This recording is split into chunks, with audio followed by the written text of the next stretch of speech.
Can you imagine your best friend falling for her own mom's much older boyfriend? It was a disaster waiting to happen, but when she ended up pregnant by him, we had to tear his disgusting secret world apart, even if it meant risking everything. It was 11th grade, and suddenly my best friend, Jane, started showing up to school with clothes from Urban Outfitters and Brandy Melville. I mean, these were brands none of us in our group could afford. We instantly swarmed her, demanding answers. Jane just shrugged it off, all casual. Oh, my mom got a new boyfriend, and he's trying to win me over. I actually laughed, right? Thinking, milk him dry, girl. We all joked about it. Just typical high school banter.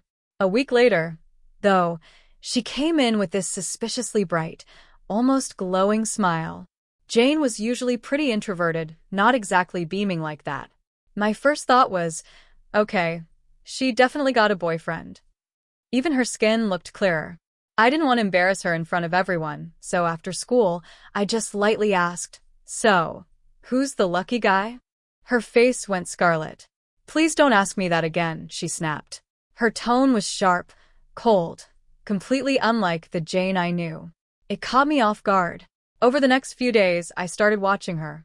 Really watching. One afternoon, I caught a glimpse of a Pandora charm bracelet, totally full of charms, badly hidden under her sleeve. Her family's income was pretty similar to mine. A bracelet like that made no sense. A lot of kids were getting into shoplifting back then, so I figured maybe that's it. I tried to make a joke about it. "So, you're a little kleptomaniac now, huh?" I asked, trying to keep it light. Again, that instant red flush, but this time, it wasn't embarrassment. It was pure anger. "I told you to stop saying stuff like that to me," she yelled, and then she just walked away. When I got home, I noticed I'd lost a follower on Instagram. My gut instantly told me to check. And yep. It was Jane. Seriously? Jane and I were practically sisters. We'd shared everything, literally. Worn each other's socks, even showered while the other brushed their teeth on vacation. No discomfort, just us. This unfollow felt like a punch to the gut. It was a massive red flag, and it screamed that she wasn't going to tell me the truth. So, instead of being a normal patient friend, I decided to be a super nosy one. I showed up at her house with a plate of suspiciously cheap cookies wrapped in foil, pretending I'd baked them. A man I'd never seen before opened the door. He was in his boxers. And nothing else. He didn't even flinch when he saw me. And behind him, I saw Jane. She was in this slinky bathrobe, barely covering her, with messy makeup smudged on her face. My blood ran cold. Jane instantly darted into the bathroom, slamming the door. Hey. I practically screamed, forcing enthusiasm into my voice to cut through the suffocating tension. "Just wanted to drop these off. Hope y'all enjoy." I shoved the cookies at him, turned on my heel, and peeled out of there. I drove as fast as I could around the corner, my mind screaming. My best friend was being groomed. What are you even supposed to do in that situation? I thought about going to the police, but without Jane confessing, without her statement, there was no point. So I called Emily. Emily was our mutual friend, the only one I knew who would see this for the dangerous, terrifying reality it was, not just some juicy gossip. Plus, she was always the one who knew exactly what to do. And this time was no different. "We need to convince Jane that what's going on is very wrong," Emily said, her voice firm. "That she is being groomed." It turned out Emily was due to present a class project on the dangers of the online world at the end of the month. She told me to trust her, and in the meantime, try to win Jane's trust back. So I did. The next day at school, Jane was super tense. I could feel her waiting, wondering if I was going to bring it up. When I didn't, she slowly warmed up to me. It felt like old times, but with this sickening undertone.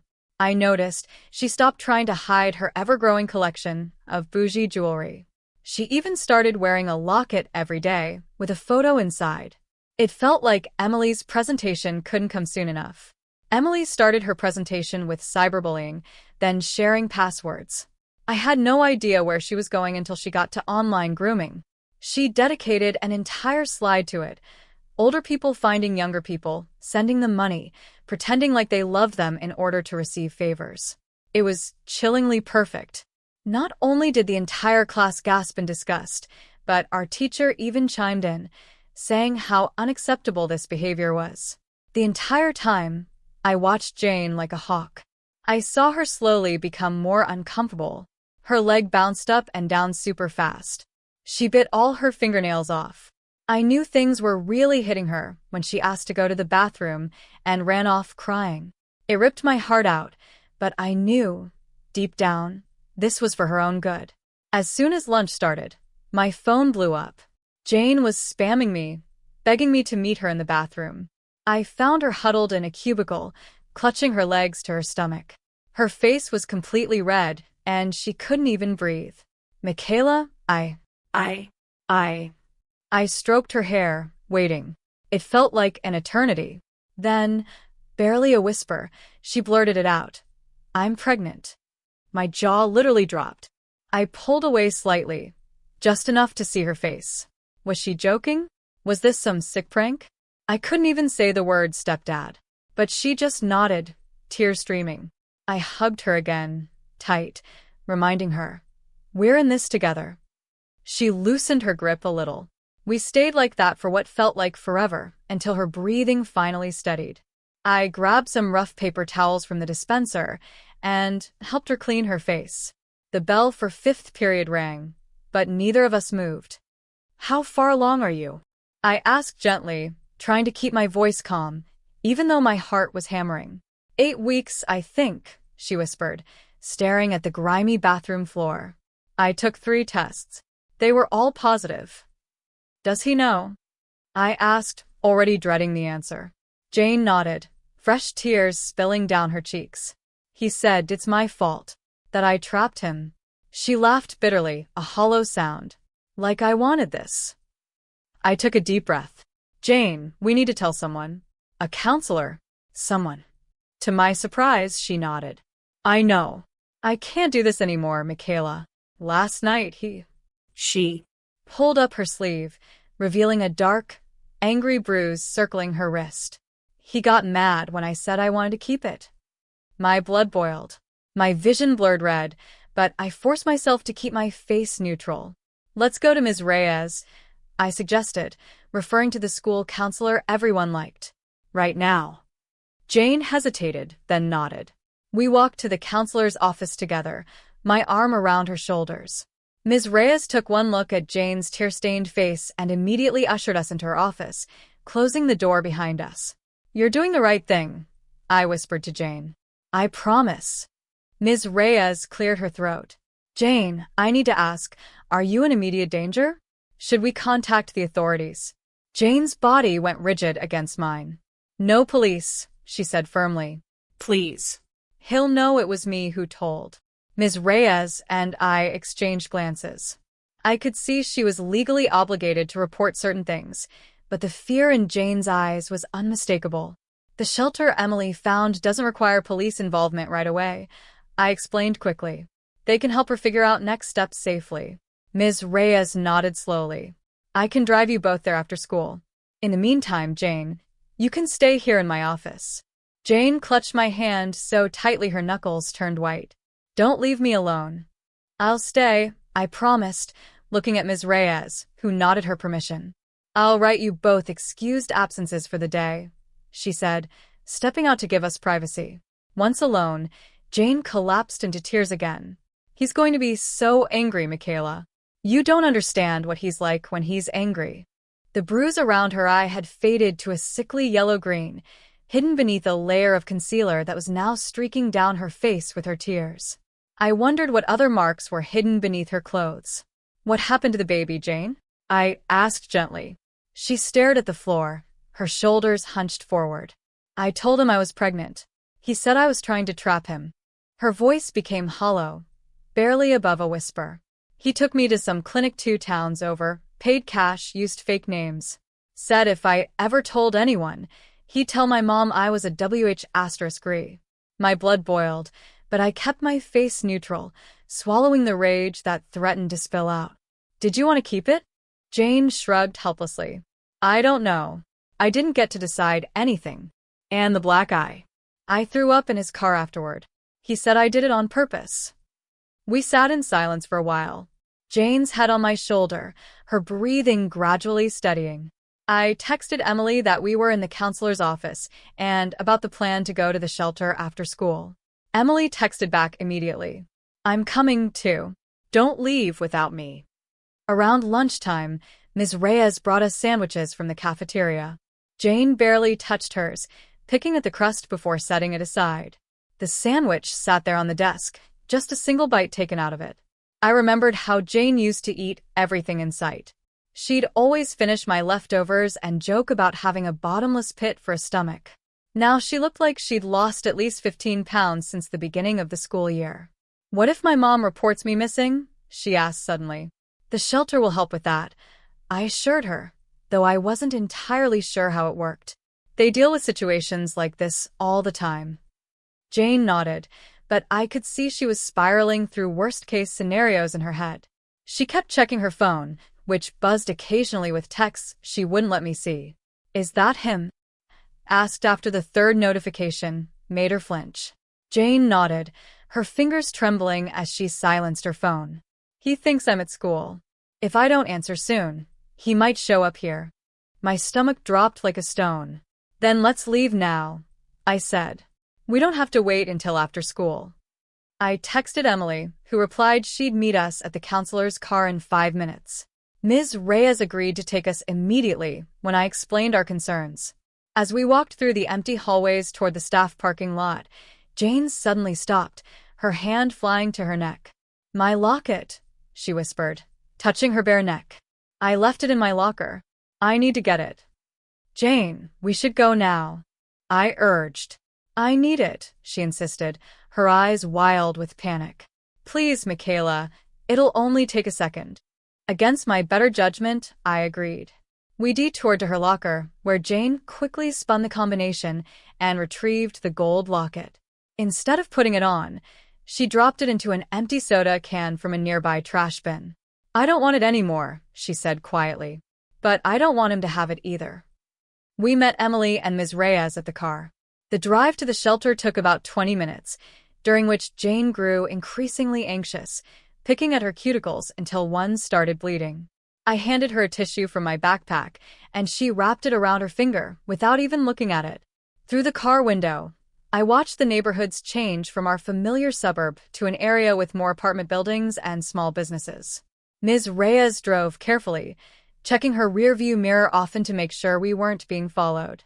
The women's shelter was a nondescript building with security cameras and a buzzer system at the entrance. Nothing on the outside indicated what it was. It looked like any other office building, plain beige walls and a small parking lot. Ms. Reyes spoke into the intercom, and we were buzzed in. Inside, a woman named Tara greeted us. She had kind eyes and a no-nonsense demeanor that somehow put me at ease. She took Jane to a private room to talk while Emily, Ms. Reyes, and I waited in a small lounge area with worn but clean furniture. Will she be safe here?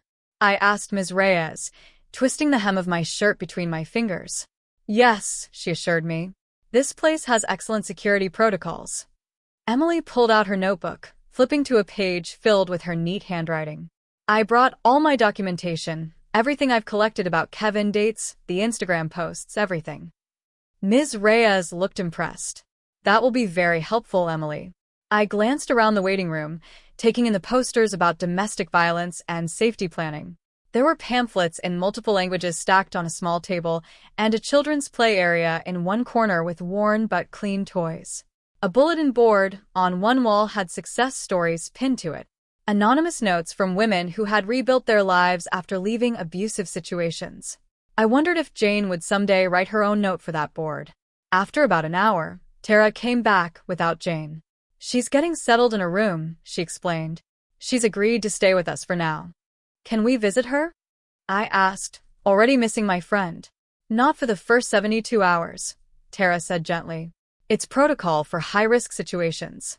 She needs time to decompress without outside influence. My heart sank, but I understood. Can.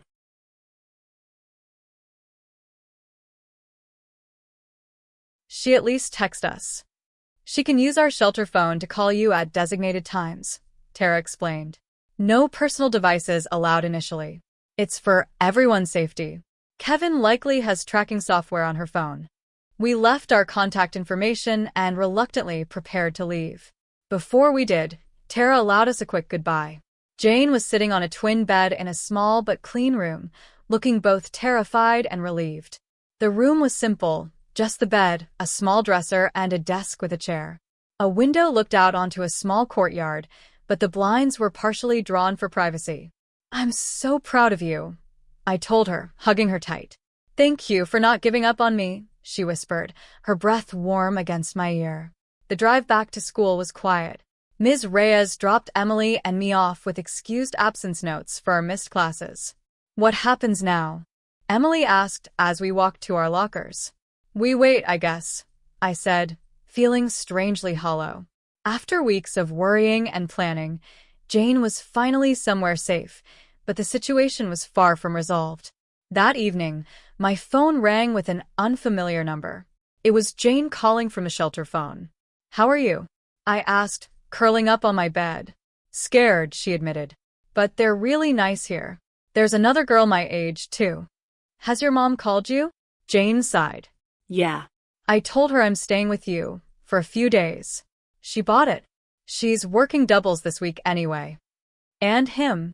He's called like 20 times, Jane said, her voice shaking. "The shelter people say I shouldn't answer. They're helping me figure out what to do next. They found out he had installed tracking apps on my phone. That's how he always knew where I was." After we hung up, I tried to focus on homework, but couldn't concentrate. My math textbook sat open on my desk, but the equations blurred together as my mind kept drifting back to Jane. I wondered what she was doing right now. If she was scared in that strange place, if she was regretting her decision to leave. I checked my phone every few minutes, even though I knew she wouldn't be calling again tonight.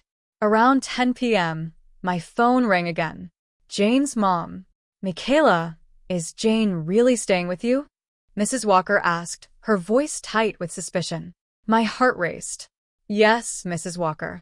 We're working on a big project together." The lie tasted bitter in my mouth.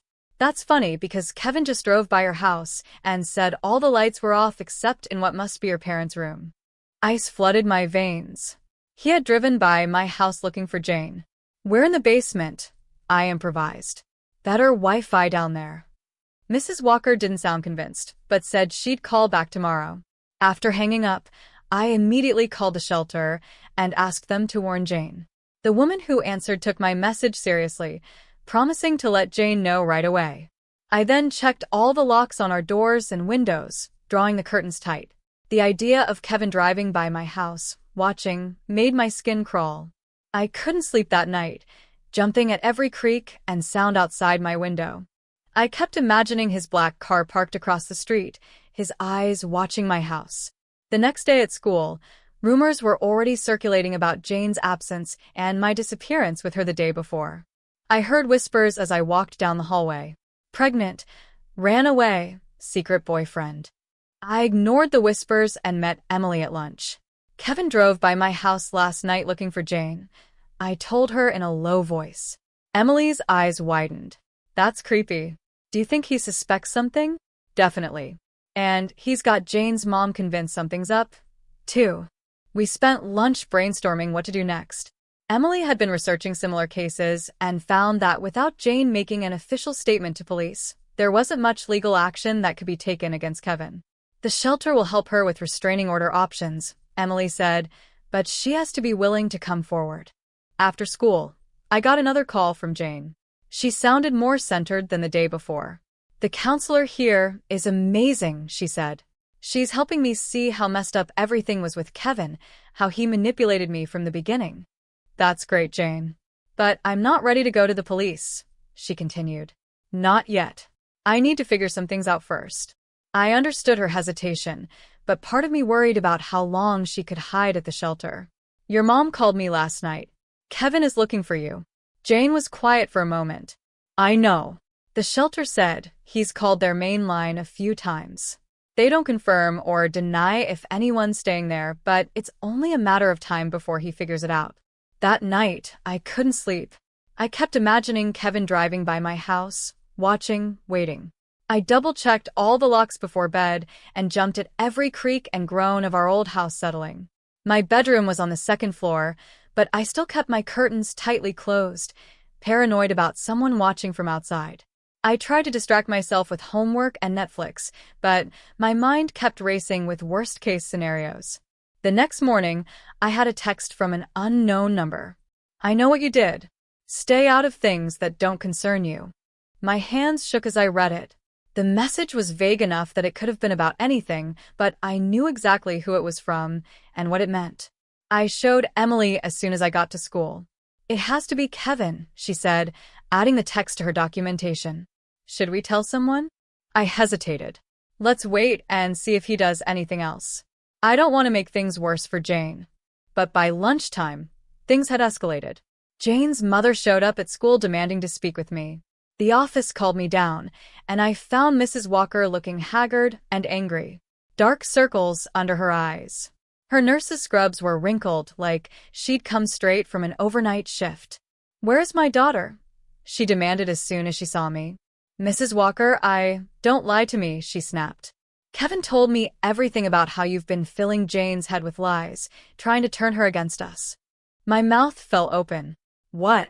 "He showed me the messages," she continued. "Jane told him how you've been jealous of their relationship, how you've been making up stories about him." My mind raced. What messages? Jane would never say those things. Then it hit me. Kevin must have access to Jane's accounts. The shelter had found tracking apps on her phone. What else might he have installed? "Mrs. Walker, that's not true," I said carefully. "Kevin is not who you think he is." Her eyes narrowed. "Kevin has been nothing but supportive of our family. He's the only father figure Jane has ever known." I bit back what I really wanted to say. "Have you talked to Jane yourself?" "Not through Kevin, but directly?" A flicker of doubt crossed her face. "She texted me. She's fine and needs space from her own phone." Mrs. Walker hesitated. "Well, from her number." I took a deep breath. "Mrs. Walker, I think you should try to talk to Jane directly. That's all I'm saying." She left looking troubled, which I counted as a small victory. I immediately called the shelter to warn them about Kevin's escalation and his apparent access to Jane's accounts. That afternoon, Emily and I went to the local police station to ask hypothetically what could be done in a situation like Jane's. The station was small with fluorescent lighting and the smell of coffee permeating everything. The officer at the front desk initially seemed bored, but perked up when we mentioned our hypothetical situation involved a minor. The officer we spoke with, a woman named Detective Morales, listened carefully. She had kind eyes but a serious expression, taking notes as we explained the situation without using names. "Without the victim coming forward, our hands are tied," she explained. "But if you have evidence of a crime, we can investigate." Emily mentioned the Instagram posts and the threatening text I'd received. Detective Morales gave us her card. "If your friend decides to come forward, or if you feel you're in danger, call me directly." A week passed. Jane called daily from the shelter, sounding stronger each time. She was working with counselors and legal advocates, preparing for whatever came next. Her mother had finally reached her directly and was beginning to piece together the truth, though Jane hadn't told her everything yet. I kept going to school, trying to focus on classes and homework, but my mind was constantly on Jane and whether she was safe. Then one morning, I arrived at school to find Kevin waiting in the parking lot, leaning against his expensive black car. My stomach dropped, but I kept walking, head down, hoping he wouldn't recognize me. I considered turning around, but there were other students around, and I thought I'd be safer in a crowd. "Michaela, right?" he called out, his voice friendly. "Jane's friend." I stopped, heart pounding. Up close, I could see what Jane might have found attractive. He was handsome in a polished way, with an easy smile that didn't reach his cold eyes. He wore an expensive-looking watch and designer clothes, looking completely out of place in our school parking lot. "Jane's been going through a tough time," he said conversationally, as if we were old acquaintances. "Her mother and I are really worried about her." "I haven't seen her," I lied, gripping my backpack strap so tightly my fingers hurt. "That's strange, Because her mother said she was staying with you. His smile remained fixed, but his eyes hardened. You wouldn't lie to a concerned parent, would you? I have to get to class, I said, trying to move past him.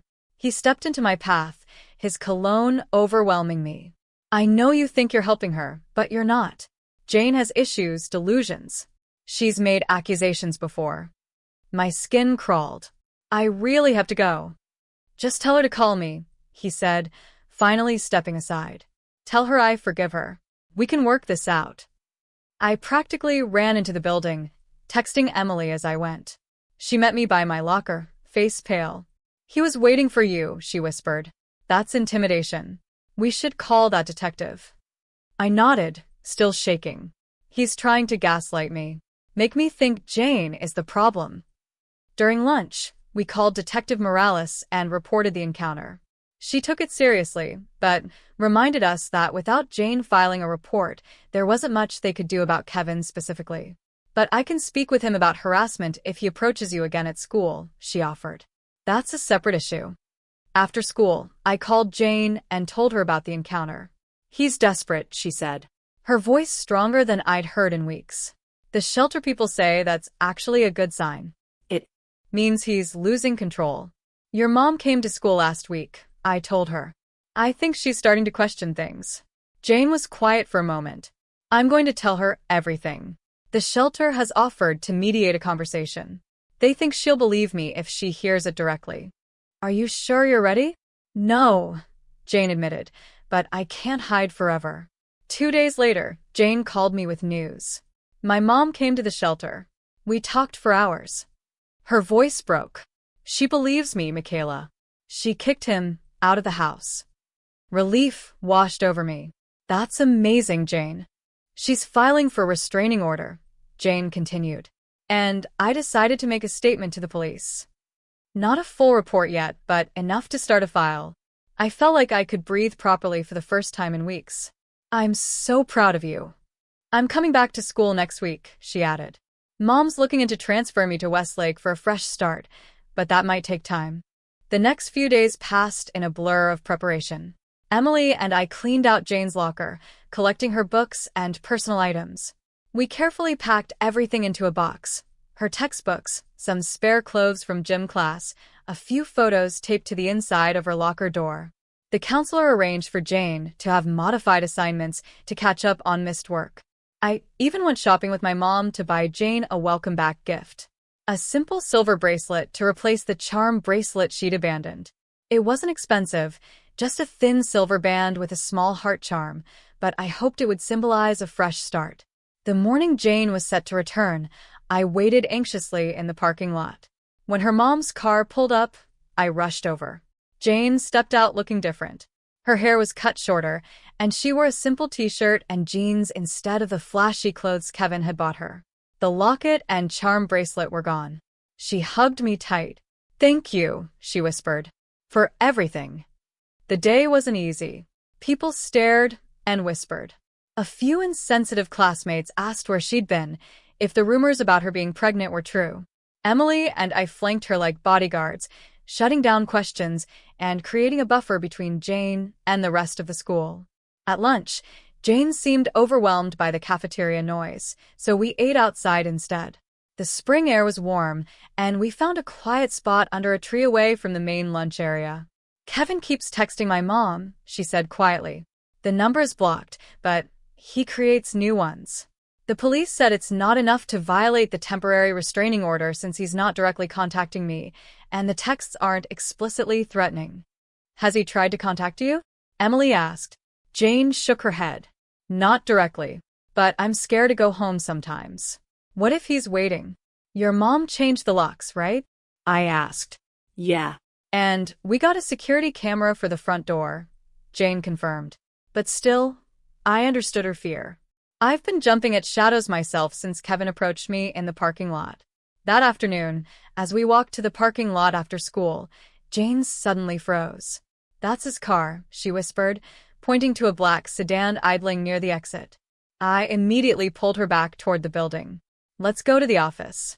We'll call your mom and the police. We reported the sighting to the school security officer who went to check it out, but the car was already gone. Jane was shaking so badly that the nurse suggested she lie down until her mother could pick her up. "He's not going to stop," Jane said, tears streaming down her face. "He'll keep finding ways to get to me." I held her hand tightly. "We won't let him." Jane's mother arrived looking frantic. She hugged Jane fiercely before turning to me. "Thank you for watching out for her, Michaela." "Always," I promised. That night, I got a call from Jane around midnight. "He was outside our house," she whispered, "just sitting in his car, watching." Mom called the police, but he left before they arrived. "Did they take a report?"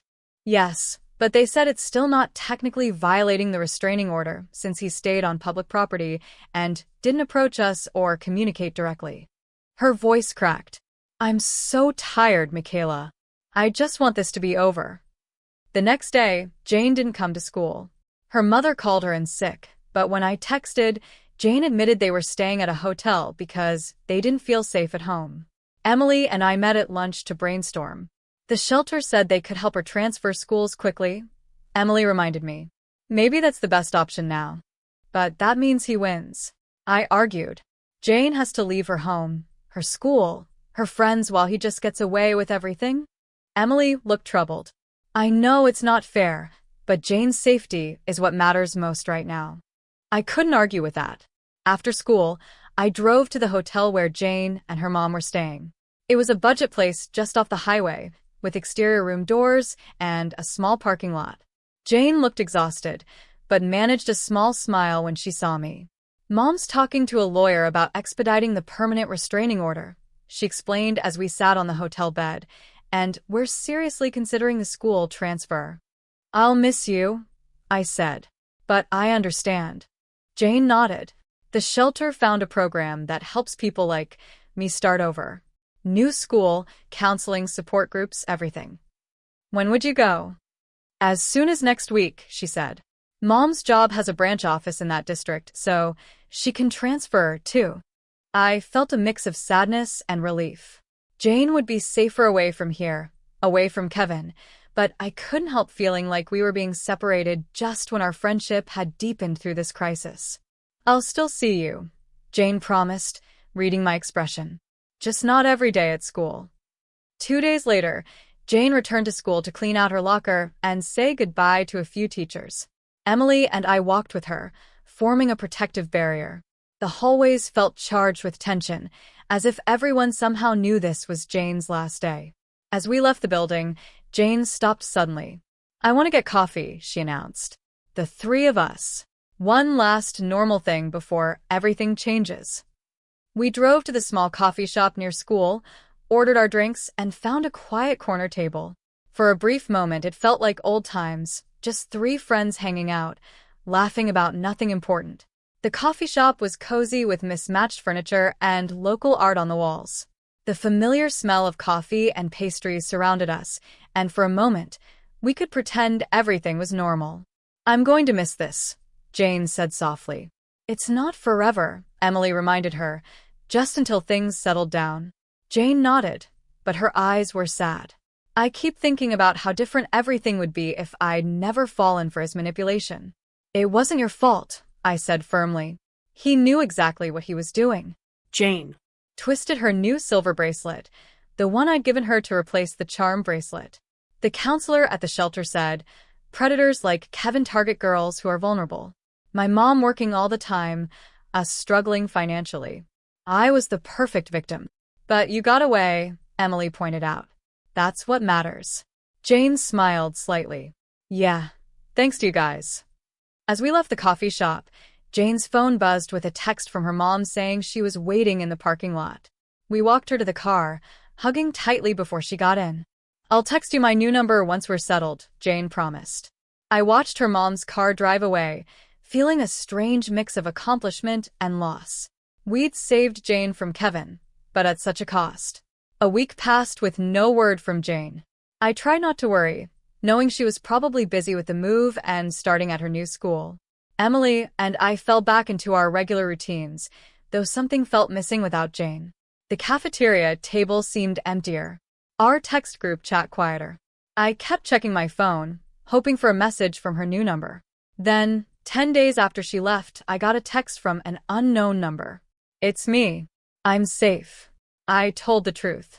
Relief flooded through me. I called the number immediately, and Jane answered. Hey, she said, sounding more like her old self than she had in months. How are you? How's the new school? It's good, she said. Different but good. Mom and I have an apartment in a secure building. I'm seeing a counselor twice a week. Have you heard anything about him? Jane was quiet for a moment. Mom filed for full custody of me and banned him from our property. Turns out he was living with us illegally. His name wasn't on any paperwork, and he lied about everything. His job, his background, even his age. Are you serious? I asked, my jaw dropping. Yeah, the police are investigating him now for some other things they found. I don't know all the details. We talked for almost an hour, catching up on everything. Jane sounded stronger, more confident. She'd joined an art club at her new school and was making friends slowly. Her voice had a lightness to it that I hadn't heard in months, maybe even years. It was like she was finally able to be a normal teenager again, without the weight of Kevin's manipulation crushing her. 2 weeks later, Emily and I drove to Jane's new town to meet her for coffee. It was about an hour away in a suburb similar to ours, but with newer buildings and wider streets. Jane was waiting for us at a small cafe, waving excitedly when she saw us. The difference in her was striking. Her eyes were clear and bright, her smile genuine. The expensive clothes and jewelry were gone, replaced by simple jeans and a sweater that actually looked comfortable. She looked healthy again. Her face had filled out and her skin had a natural glow. I have news, she said after we ordered our drinks. Kevin's been arrested. Emily and I exchanged shocked glances. For what? I asked. Apparently, I wasn't the first, Jane said quietly. When I finally made my full statement to the police, they connected him to 2 other cases in different counties, girls like me. I reached across the table and squeezed her hand. I'm so sorry, Jane. She squeezed back. Don't be. It means he can't hurt anyone else now. As we sipped our coffee, Jane told us about her new life. Her classes, her therapist, the support group she joined for survivors of grooming and exploitation. She was healing one day at a time. Her eyes lit up as she talked about her art projects and the new friends she was making. It was like watching a flower that had been kept in the dark finally getting sunlight. What about the locket? Emily asked. The one you used to wear every day? Jane smiled. I left it behind along with everything else he gave me. She touched the simple silver bracelet on her wrist. The one I'd given her. This is the only jewelry I need now. When it was time to leave, we hugged tightly in the parking lot, promising to meet again soon. Jane looked so different from the scared, broken girl we'd helped escape just weeks ago. She stood taller, smiled easier, laughed more freely. The shadows under her eyes were gone, replaced by a quiet confidence. As Emily and I drove home, I thought about how far Jane had come. From the girl trembling in a bathroom stall to the stronger, more self-aware young woman we just had coffee with. We did good, Emily said as if reading my thoughts. Yeah, I agreed. We did. That night, I got one more text from Jane. Thank you for not giving up on me when I gave up on myself. Love you both. I smiled, typing back, always. What about you? Have you ever stood up against injustice, even when it felt like you were alone? Or seen someone else pave the way for a better future? Let me know in the comments below.